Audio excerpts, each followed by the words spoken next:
Steve, what authority does the school board have?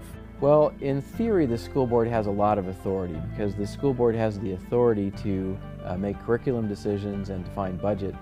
In practice, most school boards delegate much of that authority to the administration, and as a practical matter, that's really the way it has to work.